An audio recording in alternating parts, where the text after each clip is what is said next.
Mi nombre es Roberto Castelli. Tengo 63 años, y el día que mi única hija me dijo que no había lugar para mí en su propia boda, guardé mis cosas, cerré la puerta de mi casa y desaparecí de su vida para siempre. Pero lo que ella no sabía es que su viejo padre había estado preparando una sorpresa que la habría hecho llorar de emoción, una sorpresa que ahora otra familia va a recibir, porque cuando alguien te rompe el corazón de esa manera, los milagros encuentran nuevos destinos. Esta historia comienza hace 30 años, cuando Carolina nació en mis brazos en la maternidad del Hospital Italiano. Era una bebita perfecta que pesó 3 kilos 200 gramos y que desde el primer minuto de vida me miró con esos ojos verdes que había heredado de su madre. Soledad, mi esposa, había tenido un embarazo difícil y los médicos nos habían advertido que tal vez no podríamos tener más hijos. Carolina se convirtió en el centro de mi universo desde ese momento.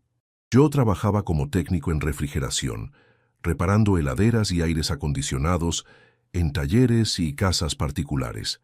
Era un trabajo honesto que me daba buenos ingresos, especialmente durante los veranos cuando todo el mundo necesitaba sus equipos funcionando perfectamente.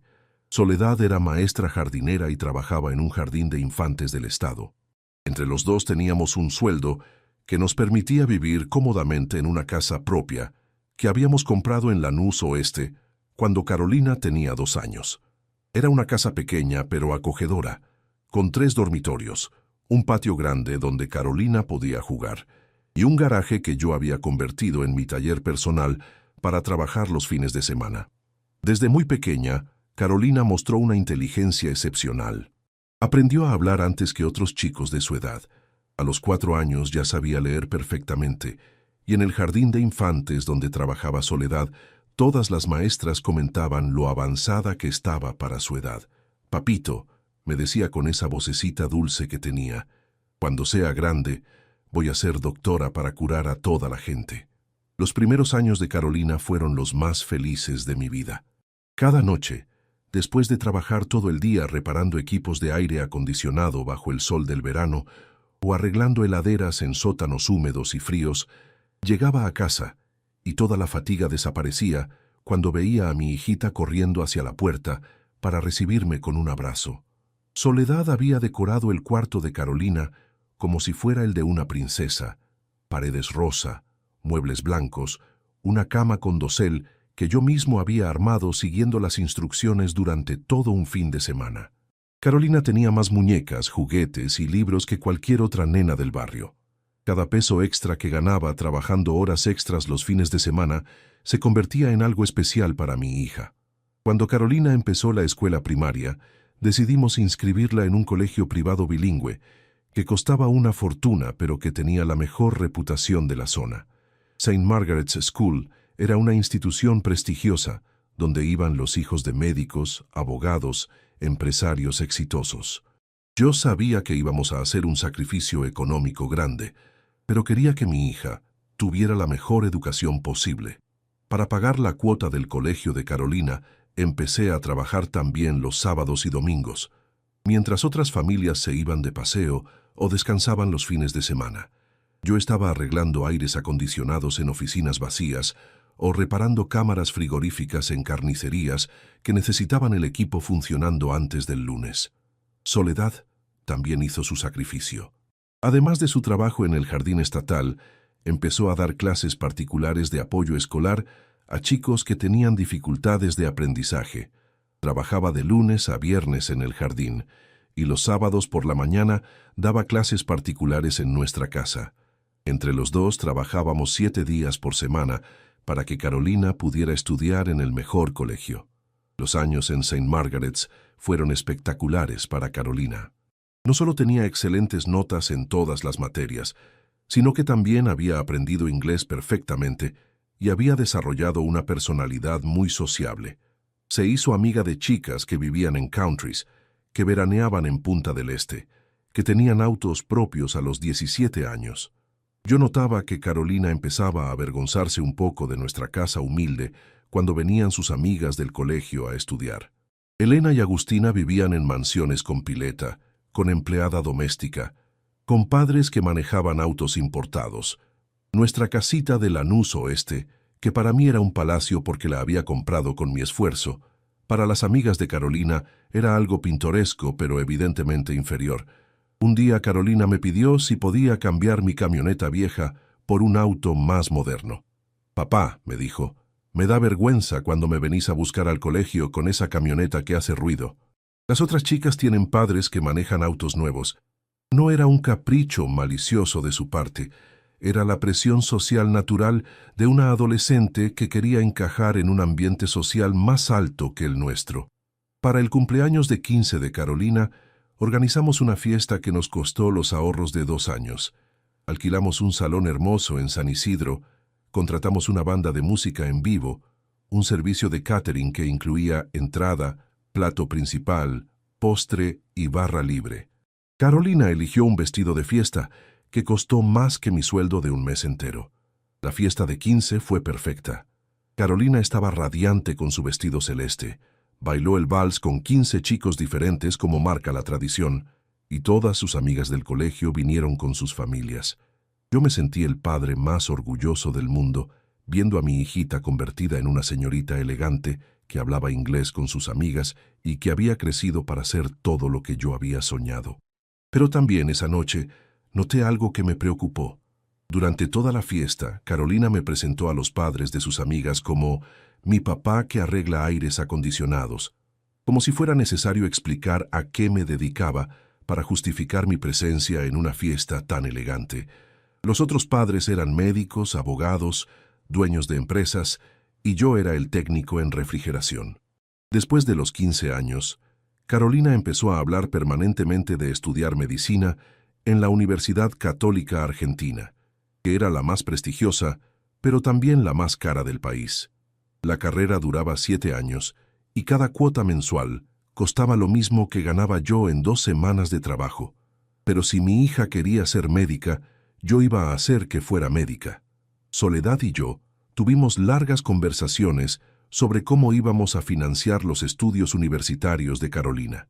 Decidimos vender el auto que habíamos comprado hacía pocos años y usar ese dinero como base para los primeros pagos.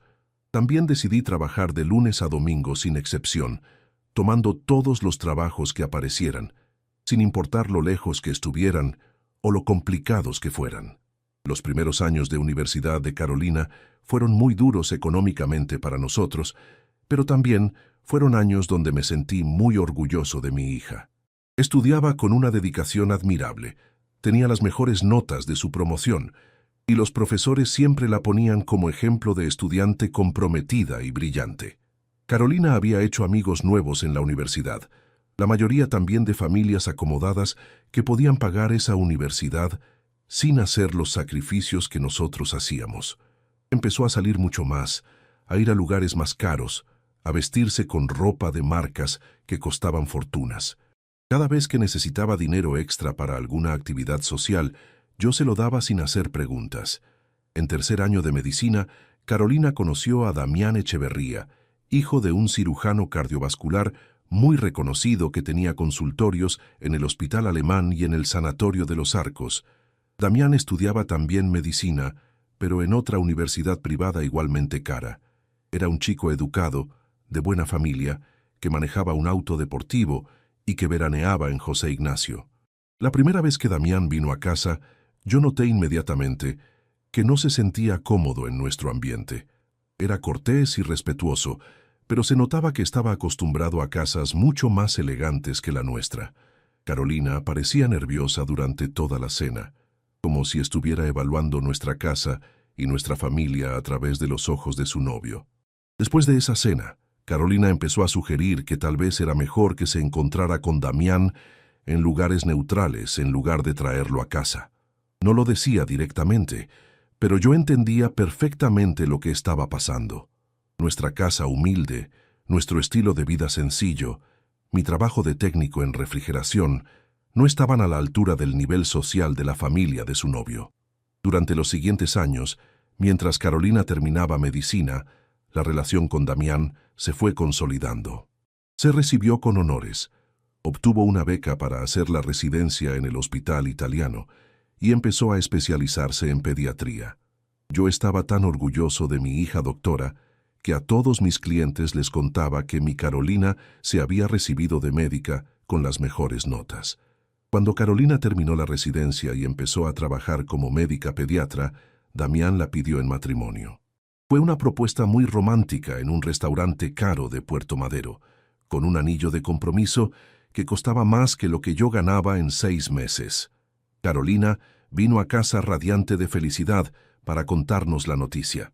Ese día organizamos una cena familiar para celebrar el compromiso.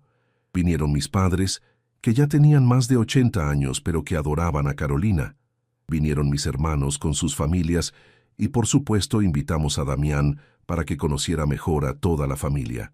Fue una noche muy emotiva, donde brindamos por el futuro de los chicos y donde yo me sentí el papá más feliz del mundo. Pero durante la cena de compromiso, noté algo extraño.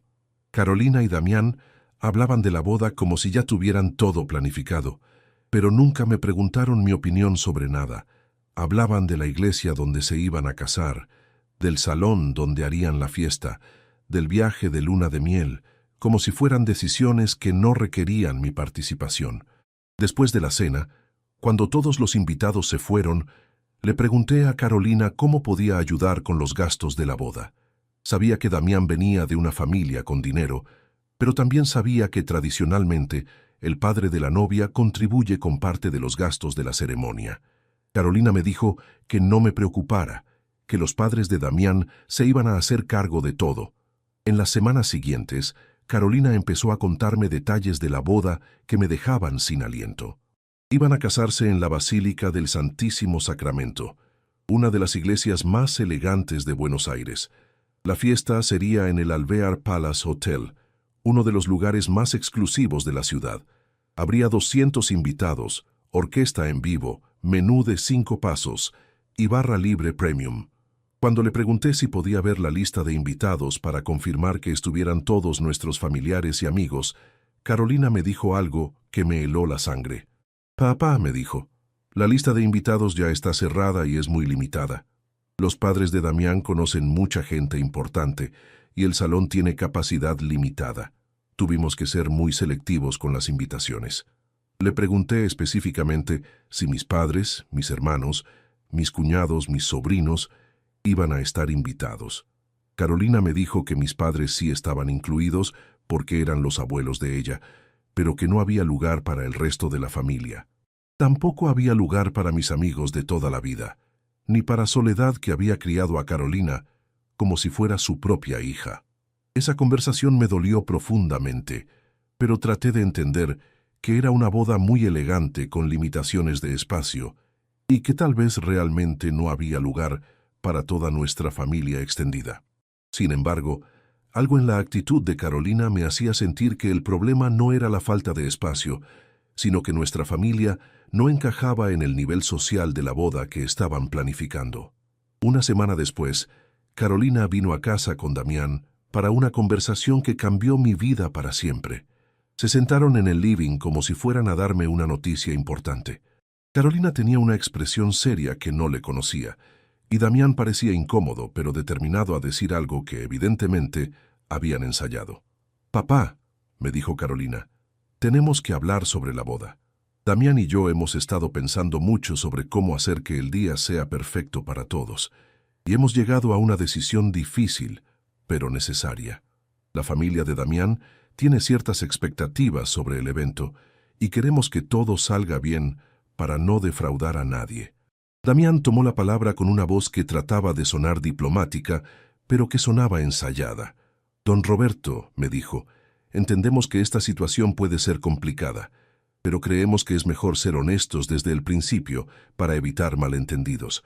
La boda va a ser un evento muy formal, con protocolos sociales muy específicos, y queremos asegurarnos de que todos se sientan cómodos». Carolina continuó con la explicación que evidentemente habían preparado juntos. «Papá, el tema es que la diferencia de ambientes sociales entre nuestras familias es muy grande. Los invitados de la familia de Damián están acostumbrados a un tipo de evento muy específico, con ciertos códigos sociales, y nosotros queremos evitar situaciones incómodas para todos». Entonces Damián dijo las palabras que jamás voy a olvidar en mi vida. Don Roberto, después de pensarlo mucho, creemos que sería mejor que usted no asista a la ceremonia. No es nada personal, es simplemente que queremos que el día sea perfecto y sin complicaciones. Usted va a estar mucho más cómodo si no tiene que lidiar con todo el protocolo social de la boda. Carolina agregó algo que terminó de romperme el corazón. Papá, vos sabés que yo te quiero muchísimo, pero también tenés que entender que este es el día más importante de mi vida y necesito que todo salga perfecto. Los padres de Damián están pagando todo. Están invitando a gente muy importante y yo no puedo arriesgarme a que haya alguna situación incómoda. Me quedé en silencio durante mucho tiempo, mirando a mi hija y al hombre que se iba a casar con ella, tratando de entender si realmente estaban diciéndome que no tenía lugar en la boda de mi única hija. Le pregunté a Carolina si lo que estaba escuchando era que su propio padre no estaba invitado a su casamiento. Sí, papá, me confirmó Carolina con una frialdad que no le conocía. Es una decisión difícil, pero creemos que es lo mejor para todos. Vos vas a estar mucho mejor quedándote en casa, y nosotros vamos a poder disfrutar el día sin preocuparnos por nada. Después de la luna de miel te vamos a contar todo y te vamos a mostrar las fotos. Damián trató de suavizar la situación, agregando algo que me sonó aún más ofensivo. Don Roberto, entendemos que esto puede dolerle, pero piense que es solo un día. Después de la boda, usted va a seguir siendo el papá de Carolina, y nosotros vamos a tener toda la vida para estar juntos como familia. Esa noche, después de que Carolina y Damián se fueron, no pude dormir. Me quedé despierto hasta las 5 de la mañana, pensando en todo lo que había sacrificado durante 30 años para que mi hija tuviera la mejor vida posible. Recordé todos los fines de semana trabajando bajo el sol, reparando aires acondicionados para pagar su colegio privado. Recordé todas las noches que Soledad y yo nos acostábamos preocupados por cómo íbamos a pagar la cuota de la universidad. Recordé la fiesta de 15 años que nos había costado los ahorros de 2 años. Recordé todos los sacrificios que habíamos hecho para que Carolina pudiera estudiar con los hijos de familias acomodadas, para que pudiera vestirse como ellos, para que pudiera ser médica como había soñado desde chica. Y ahora esa misma hija me estaba diciendo que yo no tenía lugar en su boda, porque mi presencia podía resultar incómoda para la familia de su futuro marido. Me estaba diciendo que 30 años de amor, sacrificio y dedicación absoluta no valían nada comparados con la opinión de gente que no me conocía, pero que tenía más dinero que yo. Al día siguiente llamé a mi hermano mayor, Gustavo, para contarle lo que había pasado. Gustavo es 10 años mayor que yo. Tiene 4 hijos ya grandes, y siempre fue una persona muy sabia para dar consejos familiares. Cuando le conté que Carolina me había desinvitado de su propia boda, se quedó callado durante mucho tiempo. Roberto, me dijo finalmente, esa chica se olvidó de dónde viene y quién la crió, pero vos no te podés quedar así. Si Carolina cree que puede tratarte de esa manera, tenés que demostrarle que sus actos tienen consecuencias. No podés dejar que tu propia hija te falte el respeto de esa manera. Esa misma tarde, tomé una decisión que cambió mi vida para siempre. Fui al banco y retiré todos mis ahorros. Eran 300,000 pesos que había estado guardando durante años para darle a Carolina como regalo de casamiento. Era dinero que había planeado entregarle después de la ceremonia para que pudiera comprarse un departamento o hacer el viaje de luna de miel de sus sueños. También fui a la inmobiliaria que administraba el alquiler de un departamento pequeño que había comprado como inversión 5 años atrás.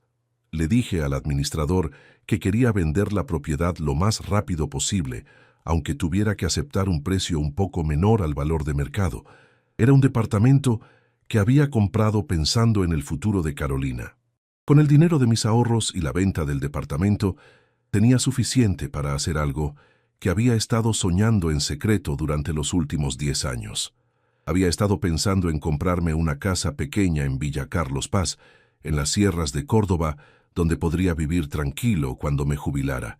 Pero también tenía otra idea que había estado desarrollando en mi mente durante las últimas semanas. Conocía a través de mi trabajo a una familia boliviana que tenía una hija de 25 años que estudiaba enfermería en la Universidad Nacional.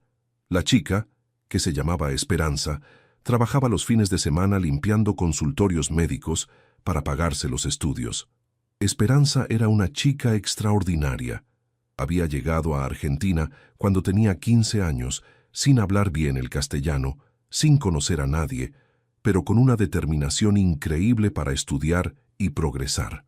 Trabajaba de lunes a viernes en un hospital público como auxiliar de enfermería, y los fines de semana limpiaba consultorios para ganar dinero extra para sus estudios. Sus padres, Ramón y Cristina, eran gente trabajadora que habían emigrado de Bolivia buscando oportunidades para sus hijos. Ramón trabajaba en la construcción y Cristina era empleada doméstica en casas de familia. Habían logrado traer a toda su familia a Argentina y estaban muy orgullosos de que Esperanza fuera la primera de la familia en estudiar una carrera universitaria. Yo conocía a esta familia porque les había reparado la heladera varias veces en el departamento pequeño donde vivían los 5 en Constitución. Eran gente humilde pero con valores sólidos, que trataba a su hija con un respeto y un orgullo que me recordaba a cómo yo había criado a Carolina cuando era más joven. Un día, 2 semanas antes de la boda de Carolina, fui a lo de Ramón y Cristina con una propuesta que los dejó sin palabras.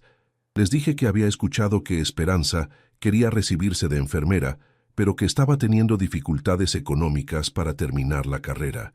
Les propuse que yo la ayudara a financiar sus estudios hasta que se recibiera. Ramón me miró como si no pudiera creer lo que estaba escuchando. «Señor Roberto», me dijo, «usted apenas nos conoce. ¿Por qué querría ayudar a nuestra hija?»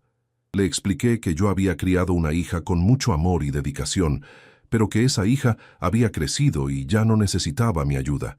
Tenía dinero ahorrado para ayudar a una joven estudiante y prefería dárselo a alguien que realmente lo valorara. Cristina empezó a llorar cuando entendió lo que les estaba proponiendo. «Señor Roberto», me dijo, «nosotros no tenemos cómo pagarle algo así. Somos gente humilde que no puede devolverle una ayuda tan grande». Le expliqué que no era un préstamo, sino un regalo. Lo único que les pedía era que Esperanza terminara sus estudios y que algún día, cuando fuera una enfermera exitosa, ayudara a otra joven que estuviera en su misma situación. Esperanza llegó del hospital mientras yo estaba hablando con sus padres.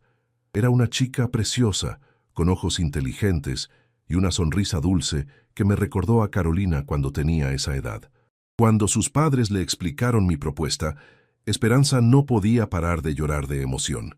«Señor Roberto», me dijo, «yo no puedo aceptar algo así. Es demasiado generoso y yo no tengo manera de devolverle semejante favor». Le expliqué que la mejor manera de devolverme el favor era estudiando con dedicación, recibiéndose con buenas notas y convirtiéndose en la mejor enfermera posible. El viernes anterior a la boda de Carolina, fui al banco con Esperanza y sus padres e hice una transferencia de 200,000 pesos a una cuenta que abrimos específicamente para sus gastos de estudio.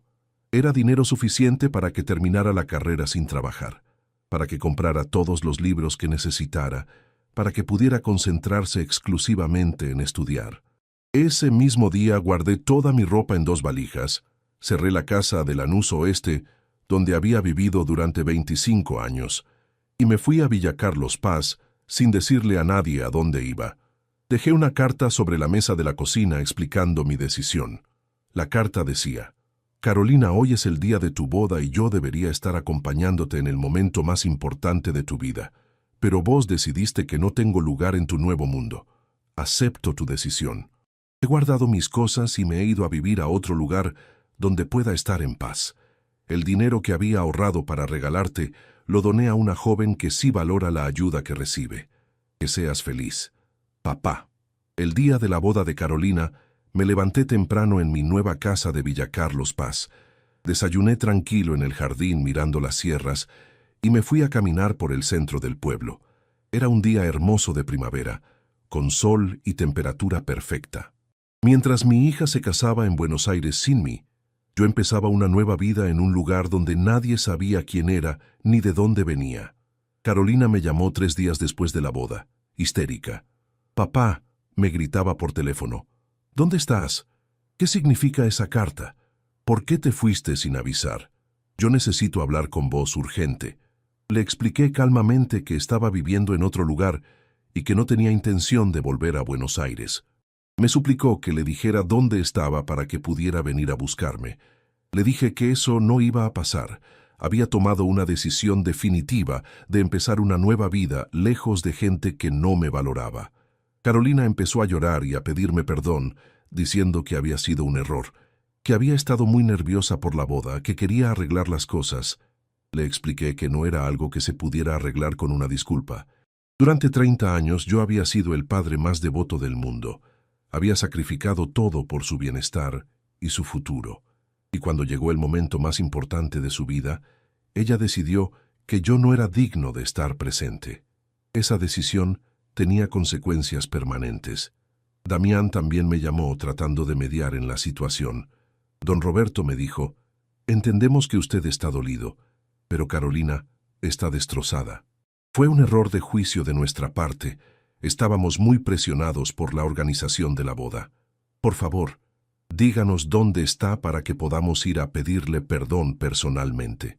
Le expliqué a Damián que el problema no había sido la presión de la organización.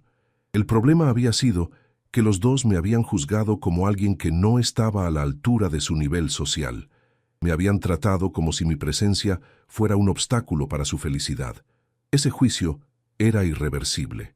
En Villa Carlos Paz conocí a un grupo de personas que se convirtieron en mi nueva familia. Vecinos que no sabían nada de mi historia anterior, pero que me recibieron como un amigo. Empecé a trabajar pocas horas por semana, arreglando equipos de refrigeración en hoteles y restaurantes del pueblo, más por mantenerme activo que por necesidad económica. También me anoté como voluntario en un hogar de ancianos del pueblo. 3 veces por semana iba a conversar con los abuelos que no recibían visitas de sus familias, a jugar cartas con ellos, a escuchar sus historias. Era increíble la cantidad de personas mayores que habían sido abandonadas por hijos que ya no tenían tiempo para ellos. Un año después de irme de Buenos Aires, Esperanza me llamó para contarme que se había recibido de enfermera con honores y que había conseguido trabajo en el hospital de niños. Me invitó a su graduación, que fue una ceremonia muy emotiva, donde toda su familia lloró de felicidad viendo a la primera profesional de la familia recibir su título. En la graduación de Esperanza me sentí más orgulloso que en toda la graduación de Carolina, porque sabía que mi ayuda había sido fundamental para que esta chica lograra su sueño. Sabía que había invertido mi dinero en alguien que realmente valoraba el sacrificio que otros hacían por ella. Esperanza me presentó a toda su familia como el ángel que hizo posible que yo estudiara. Sus hermanos menores, que también estaban estudiando, me trataron como si fuera su abuelo. Era increíble sentir el respeto y el cariño genuino de una familia que sabía valorar la generosidad. Durante la ceremonia de graduación, cuando Esperanza recibió su título con las mejores calificaciones de su promoción, se acercó al micrófono para dar un discurso de agradecimiento. Con lágrimas en los ojos, habló sobre todos los obstáculos que había tenido que superar para llegar hasta ahí. Habló de sus padres que trabajaban día y noche para sostener a la familia, de sus hermanos que la alentaban cuando quería abandonar, y después me mencionó a mí. «Quiero agradecer especialmente a una persona que cambió mi vida para siempre», dijo Esperanza desde el estrado. «El señor Roberto Castelli, que está aquí presente, no solo me ayudó económicamente para terminar mis estudios, me demostró que en este mundo todavía existe gente buena, gente que ayuda sin esperar nada a cambio, gente que cree en los jóvenes que tienen sueños, pero no tienen recursos». Todo el auditorio se dio vuelta para mirarme cuando Esperanza pronunció mi nombre. Yo estaba sentado en una de las últimas filas, vestido con mi mejor traje, sintiéndome más emocionado que si hubiera sido la graduación de mi propia hija. Esperanza continuó su discurso con una madurez que me impresionó. «Señor Roberto», dijo mirándome directamente, «usted me enseñó que la verdadera familia no siempre es la que te toca por sangre, sino la que elige estar a tu lado cuando más lo necesitas. Usted me enseñó que la generosidad no se mide por lo que tenés, sino por lo que estás dispuesto a dar. Usted me enseñó que siempre hay que devolver al mundo lo bueno que uno recibe». Después de la ceremonia, Muchas personas se me acercaron para felicitarme por haber ayudado a Esperanza. Profesores de la universidad, compañeros de estudio, familiares de otros graduados. Todos querían conocer la historia del hombre que había hecho posible que una joven boliviana se recibiera de enfermera en Argentina. Una señora mayor, que resultó ser la decana de la Facultad de Enfermería, me dijo algo que me llegó al corazón.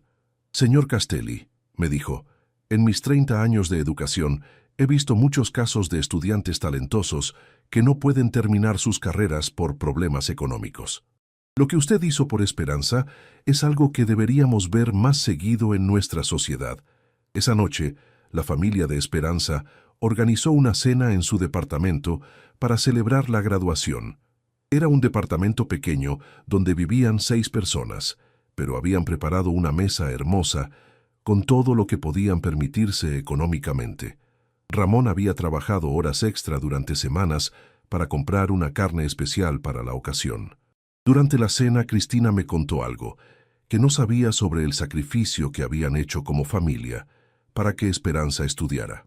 «Señor Roberto», me dijo, «cuando Esperanza empezó la universidad, nosotros vendimos todas las joyas que habíamos traído de Bolivia, vendimos la televisión, vendimos todo lo que no era absolutamente necesario para sobrevivir, pero aún así no alcanzaba». Ramón agregó que habían llegado al punto de considerar que Esperanza tuviera que abandonar los estudios para trabajar tiempo completo y ayudar a la familia.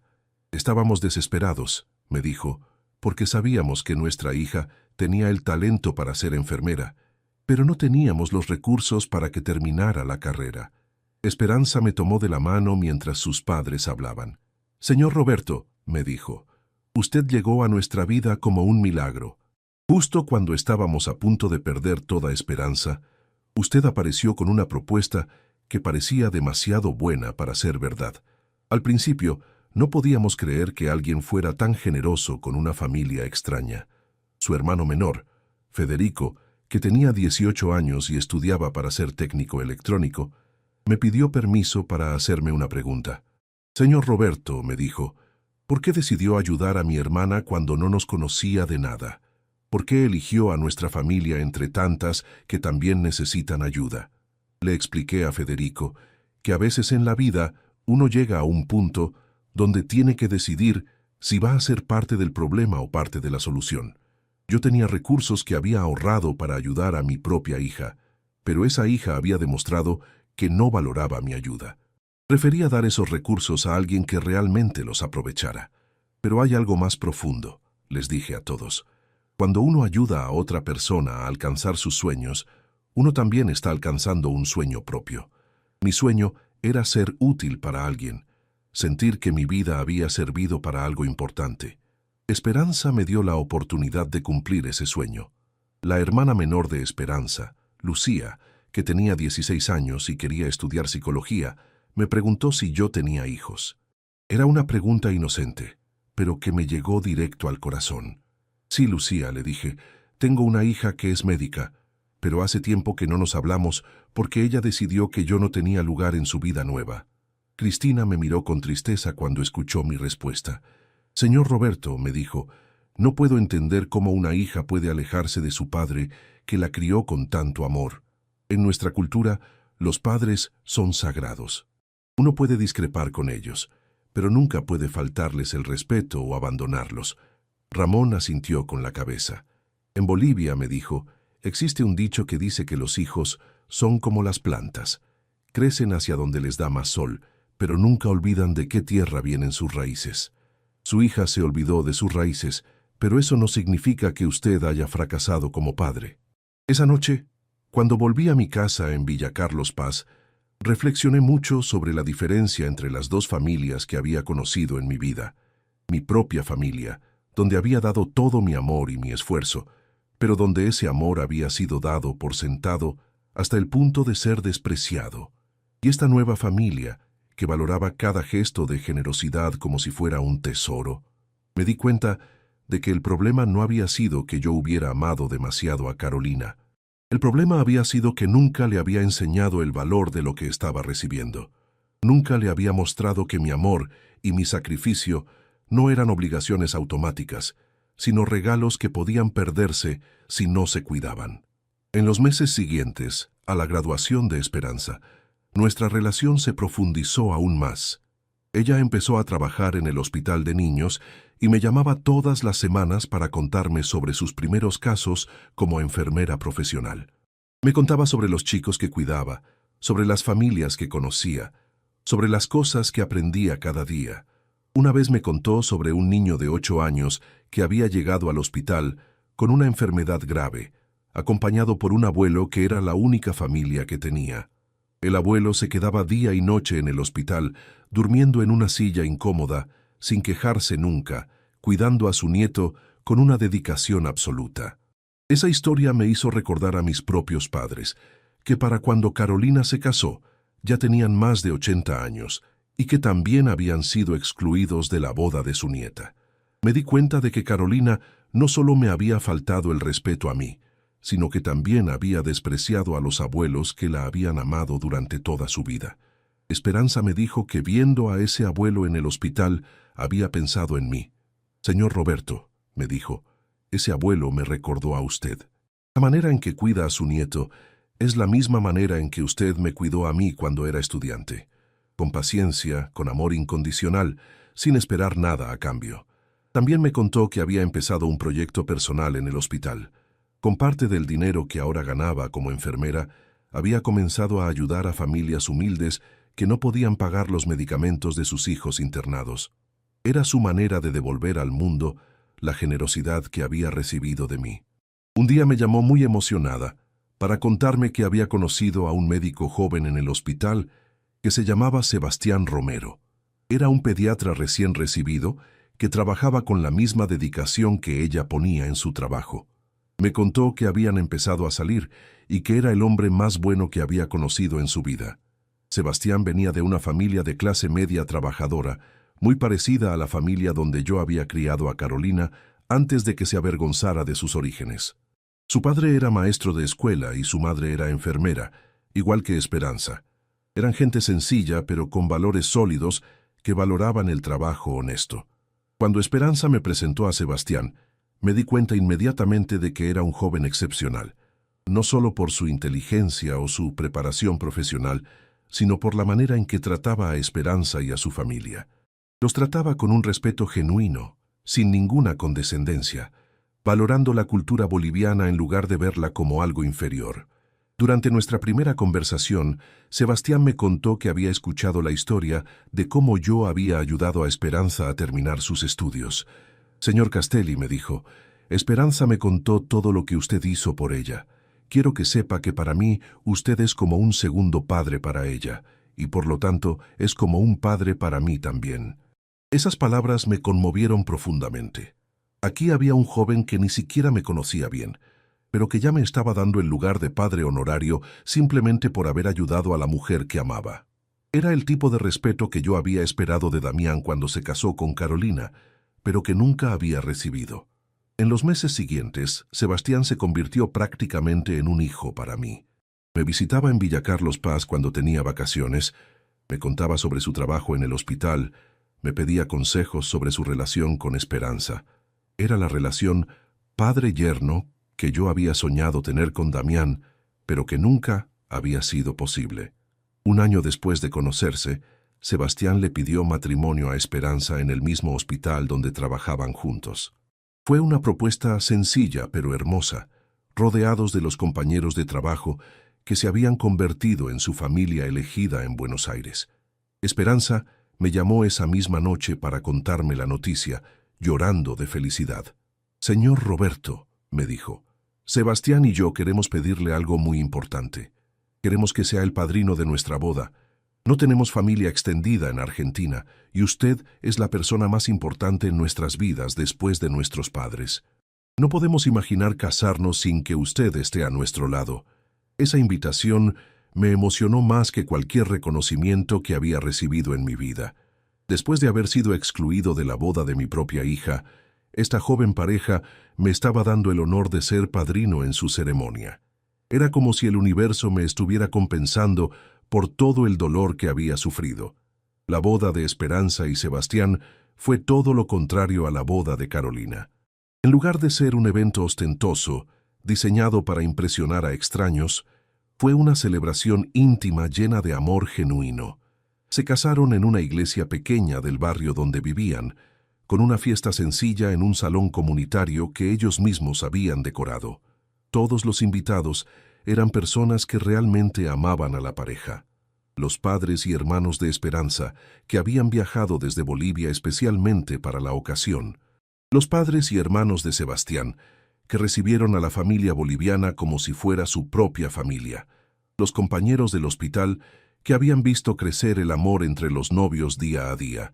Durante la ceremonia, cuando el sacerdote preguntó quién entregaba a la novia, yo me puse de pie con el orgullo más grande que había sentido en mi vida. Con la autorización del padre biológico de Esperanza, que estaba a mi lado, respondí: yo, Roberto Castelli, la entrego en nombre de todos los que la amamos y la apoyamos en su camino hacia la felicidad. En el momento del intercambio de anillos, Esperanza y Sebastián habían preparado una sorpresa que me dejó sin palabras. Habían mandado a hacer 3 anillos en lugar de 2. El tercer anillo era para mí, como símbolo de que me consideraban parte permanente de su nueva familia. Era un anillo sencillo con una inscripción que decía «Papá del corazón». Durante la fiesta, Sebastián pidió permiso para hablar y se dirigió a todos los invitados. «Quiero contarles algo sobre el padrino de esta boda», dijo señalándome. Roberto Castelli no solo ayudó a Esperanza a terminar sus estudios cuando nosotros no nos conocíamos siquiera. Nos enseñó el verdadero significado de la familia, que no se basa en la sangre, sino en el amor y el compromiso mutuo. Ramón, el padre de Esperanza, también quiso hablar.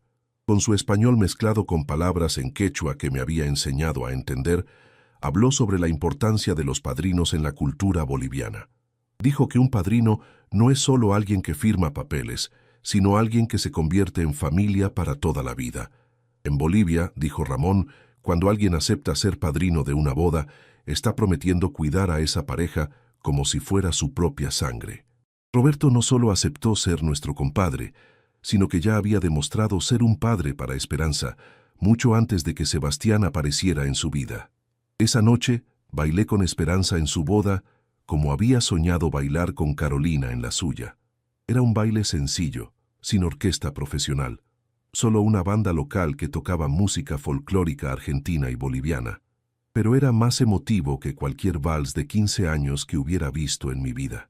Mientras bailábamos, Esperanza me susurró al oído algo que me hizo llorar de emoción. «Papá Roberto», me dijo, «gracias por enseñarme que el amor verdadero no viene de la sangre, sino de las decisiones que tomamos todos los días. Usted eligió amarme como a una hija, y yo elijo amarlo como a un padre para siempre». Carolina siguió llamándome durante 2 años, cada vez con menos frecuencia. Al principio me llamaba todas las semanas pidiendo que volviera, después una vez por mes, después cada 2 meses. Siempre la misma conversación, que había sido un error, que me extrañaba, que quería arreglar las cosas, pero nunca entendió realmente lo que había hecho. Nunca entendió que no me había dolido no ir a su boda, sino el mensaje que había recibido sobre quién era yo para ella. Nunca entendió que había destruido 30 años de amor paternal con una decisión que revelaba exactamente cómo me veía. Durante esas llamadas, Carolina siempre trataba de minimizar lo que había pasado. «Papá», me decía, «vos sabés que yo te quiero». Lo de la boda fue solo por la presión social, no fue nada personal, pero yo ya había entendido que cuando alguien te excluye por presión social, eso es exactamente lo más personal que puede haber. En una de esas conversaciones, Carolina me contó que había empezado a tener problemas con Damián poco después de la boda. Resulta que la familia de él era mucho más exigente de lo que ella había imaginado. No era suficiente con haberse casado con su hijo.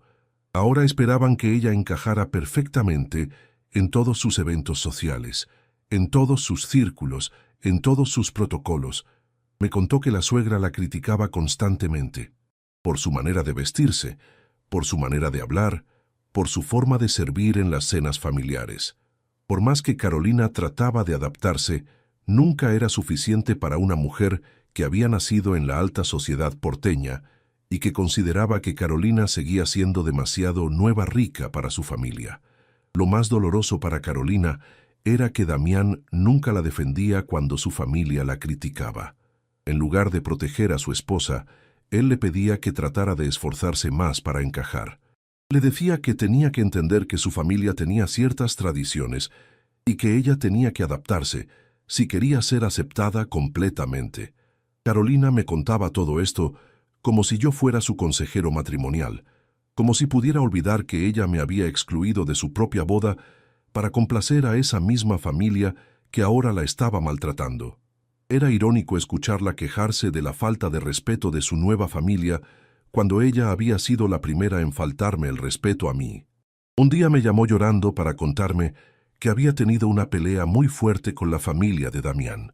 Habían organizado una cena importante con socios comerciales del padre de Damián y Carolina había cometido el error de mencionar que su propio padre era técnico en refrigeración. La suegra se había sentido avergonzada y después la había retado en privado. Tu pasado de clase trabajadora ya nos costó bastante trabajo ocultarlo durante la boda, le había dicho la madre de Damián.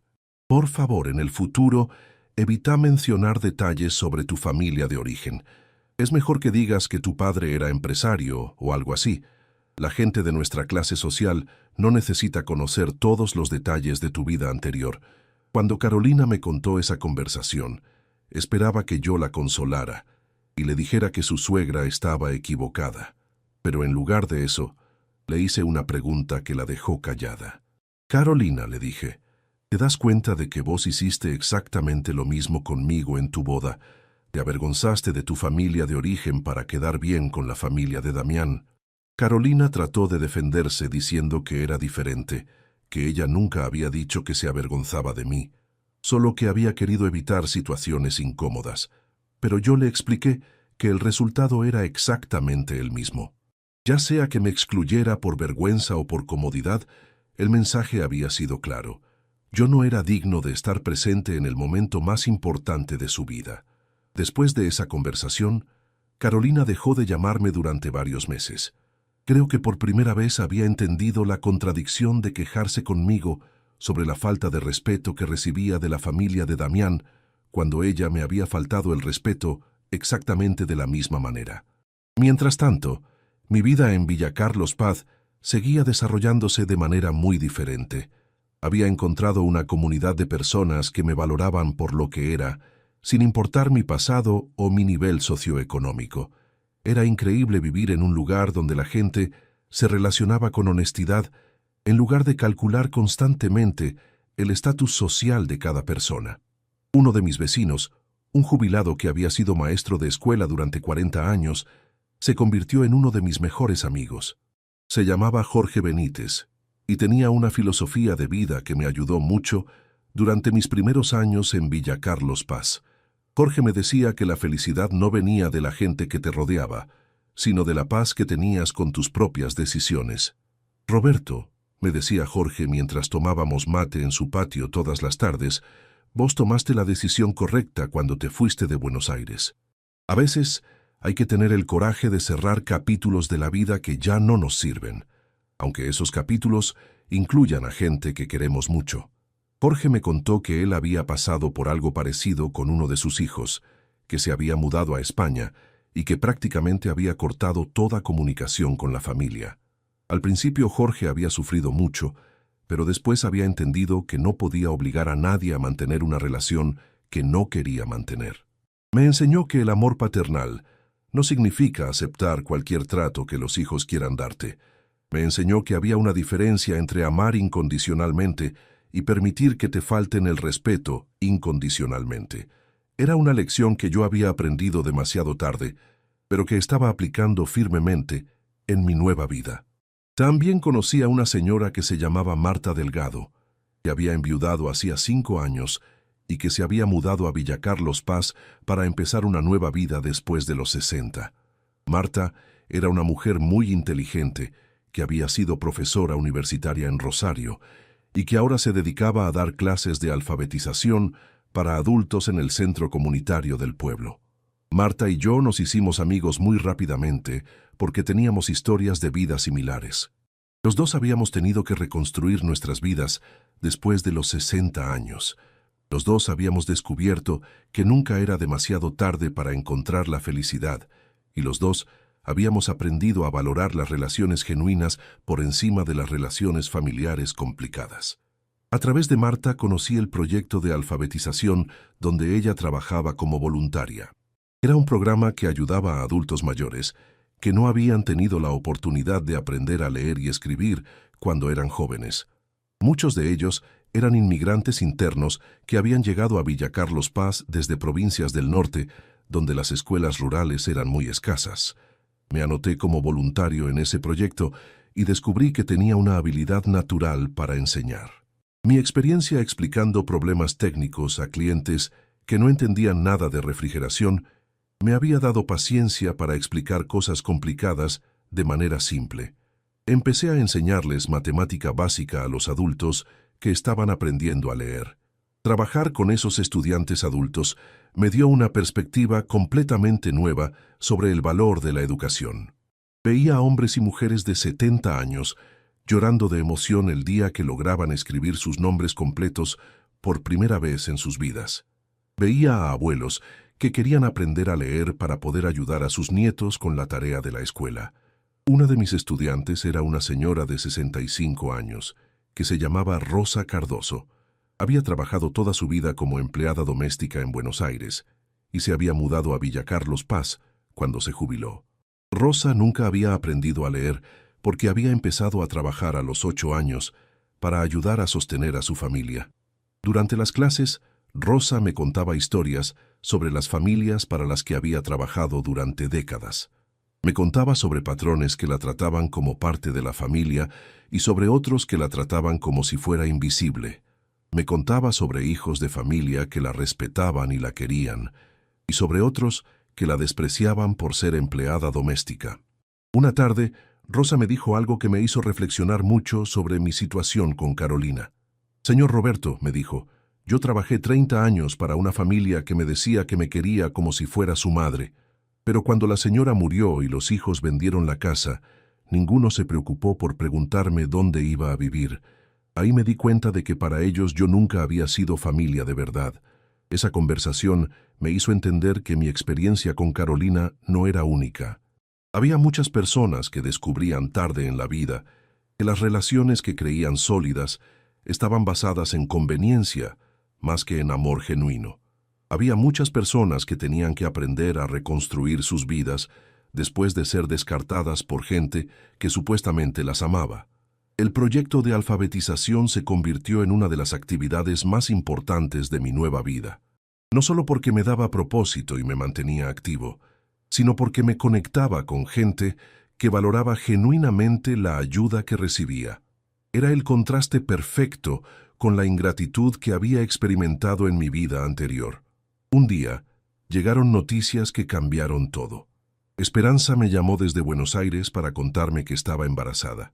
Iba a ser abuela por primera vez, me dijo llorando de felicidad por teléfono, y quería que fuera el abuelo honorario de su bebé. Quería que el niño creciera conociendo al hombre que había hecho posible que sus padres se conocieran en el hospital. La noticia del embarazo de Esperanza me llenó de una emoción que no había sentido desde que había nacido Carolina. Era como si el universo me estuviera dando una segunda oportunidad de ser abuelo, pero esta vez con una familia que realmente me valoraba y me incluía en todos los momentos importantes. Sebastián también me llamó para contarme que habían decidido mudarse a Villa Carlos Paz cuando naciera el bebé. Él había conseguido trabajo en el hospital regional de la zona, y Esperanza podía trabajar en el mismo lugar. Querían criar a su hijo en un ambiente más tranquilo que Buenos Aires, cerca del abuelo que habían elegido para su nueva familia. La idea de tener a Esperanza, Sebastián y el bebé viviendo cerca de mí me emocionó más de lo que podía expresar. Después de años de soledad familiar, iba a tener una familia real que elegiría estar cerca de mí porque me amaba, no porque me necesitara económicamente. Empecé a preparar la casa para las visitas frecuentes que tendría cuando llegara el bebé. Convertí el cuarto de huéspedes en una habitación especial para cuando Esperanza y Sebastián vinieran a quedarse conmigo. Compré una cuna, juguetes apropiados para recién nacidos, todo lo que un abuelo amoroso compraría para recibir a su primer nieto. También empecé a planificar cómo iba a ayudar económicamente a la nueva familia sin que se sintieran obligados a aceptar mi ayuda. Había aprendido con la experiencia de Carolina que dar dinero sin enseñar su valor podía crear problemas. Esta vez iba a hacer las cosas de manera diferente.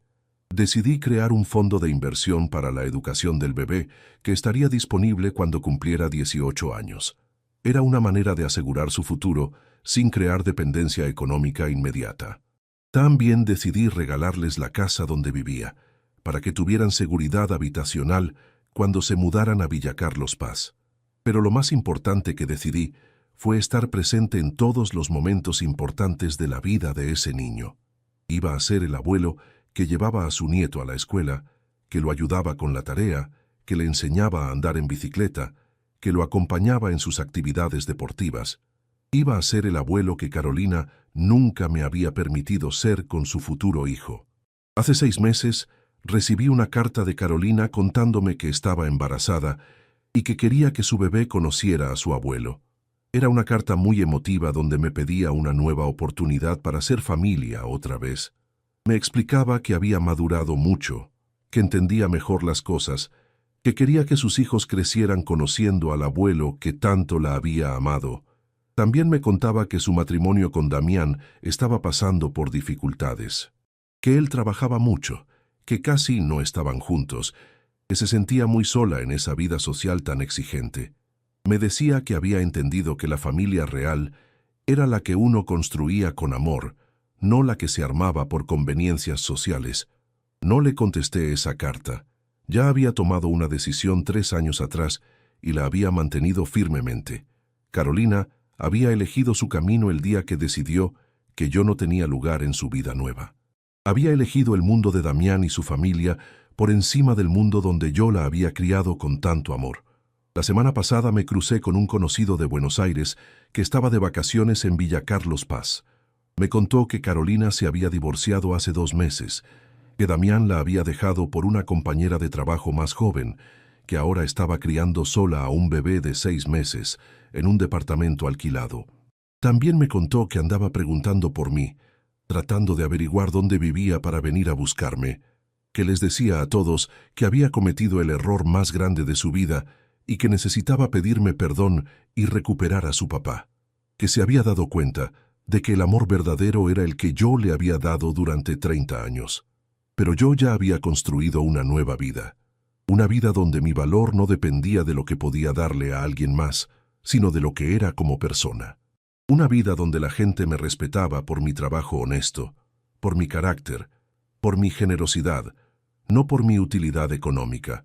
Esperanza se casó el mes pasado con un médico joven que conoció en el hospital donde trabaja.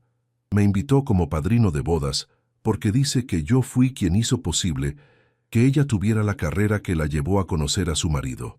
En esa boda me sentí más padre que en todos los años que crié a Carolina. Durante el discurso que di como padrino, hablé sobre la importancia de valorar a las personas que nos ayudan en la vida, de nunca olvidar de dónde venimos, de ser agradecidos con quienes sacrifican su bienestar por nuestro futuro. Toda la familia de Esperanza lloró escuchando mis palabras. Hoy vivo tranquilo en Villa Carlos Paz, trabajando lo justo para mantenerme activo, disfrutando de la naturaleza, rodeado de gente que me quiere por lo que soy. Tengo una nueva familia que eligió estar conmigo y que valora mi presencia en sus vidas. A veces pienso en Carolina y en el bebé que está criando sola. Siento pena por ella, porque sé que debe estar pasando momentos muy difíciles, pero también sé que las decisiones tienen consecuencias y que no se puede lastimar tan profundamente a alguien que te ama y después esperar que todo vuelva a ser como antes. El día que Carolina me dijo que no tenía lugar en su boda, no solo me estaba desinvitando de una ceremonia, me estaba diciendo que 30 años de amor paternal no valían nada comparados con la opinión de extraños. Me estaba diciendo que me veía como un obstáculo para su felicidad en lugar de como la persona que había hecho posible esa felicidad. Esa revelación cambió algo fundamental en nuestra relación. Me hizo entender que Carolina nunca me había visto como un padre que merecía respeto incondicional, sino como un proveedor que era útil mientras pudiera darle cosas. Cuando dejé de ser útil, dejé de tener valor. Y vos que me escuchaste hasta acá, quiero que sepas algo importante. Si alguna vez alguien que decís que amás te trata como si fueras un estorbo, como si tu presencia fuera un problema, como si no fueras digno de estar en los momentos importantes de su vida, no te quedes esperando que las cosas cambien. Las personas muestran quiénes son realmente en los momentos difíciles, cuando tienen que elegir entre su comodidad y tu dignidad. Si alguien elige su comodidad, ya te dijo todo lo que necesitabas saber sobre qué lugar ocupás en su vida. A veces hay que tener el valor de cerrar puertas que otros dejaron entreabiertas. A veces hay que tener la dignidad de alejarse de gente que no valora lo que uno hace por ellos. A veces hay que empezar de nuevo para encontrar a las personas que realmente merecen nuestro amor. Mi historia no es única. En este mundo hay miles de padres que sacrifican todo por sus hijos y después son tratados como obstáculos cuando esos hijos quieren encajar en mundos sociales más altos. Hay miles de personas buenas que son descartadas cuando dejan de ser útiles para los planes de otros.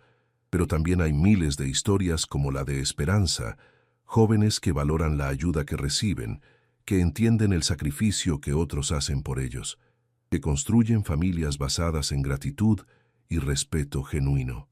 A veces, la familia real no es la que te tocó por sangre, sino la que elegís construir con gente que te valora. Cuéntame si esta historia te sirve para algo. Cuéntame si conoces a alguien que pasó por algo parecido. Cuéntame desde qué ciudad me estás escuchando.